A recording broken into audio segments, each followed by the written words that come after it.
PBI করেছিল, দুইটি তদন্তই প্রভাবিত হয়ে সম্ভবত ঘুষের মাধ্যমে ফাইনাল রিপোর্ট দিয়েছিল। পিবিআইয়ের ফাইনাল রিপোর্টের বিরুদ্ধে আমরা নারাজি দিয়েছিলাম।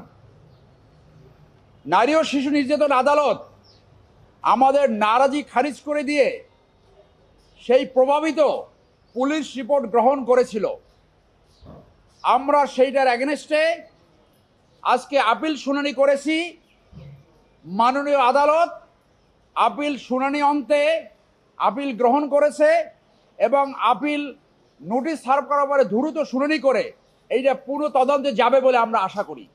অর্থাৎ এই মামলাটি আবার পুনর্জীবিত হলো।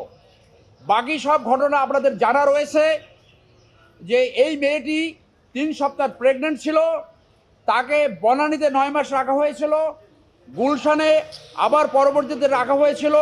ওই বাসায় শুধু একমাত্র আনবিরি যেত এবং তার পোস্টমর্টেম রিপোর্টে তার বডির উপরে পুরুষের স্পার্ম পাওয়া গেছে, তার আন্ডার প্যান্ট, গার্মেন্টস এবং ব্রা এগুলো সব সেরা ছিল। এর অর্থ হলো তাকে ধর্ষণের জন্য তাকে নির্যাতন করেছে। তাকে যে রশির সাথে ঝুলিয়ে রেখেছিল সেইখানে তার পা বাঁকা অবস্থায় খাটের সাথে লাগানো ছিল। অতএব এইটা কোনোভাবেই আত্মহত্যা নয়।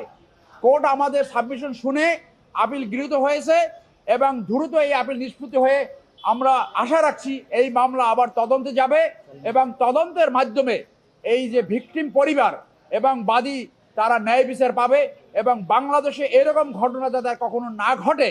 কেউ আইনের উপরে নয়। লর্ড ডেনিং যেটা বলে গেছিল যে যত বড়ই হোক না কেন আইন তার উপরে, সেইটা প্রমাণিত হবে। এই প্রিন্সিপাল একিউজ হাইকোর্টের আদেশ ভায়োলেট করেছিল।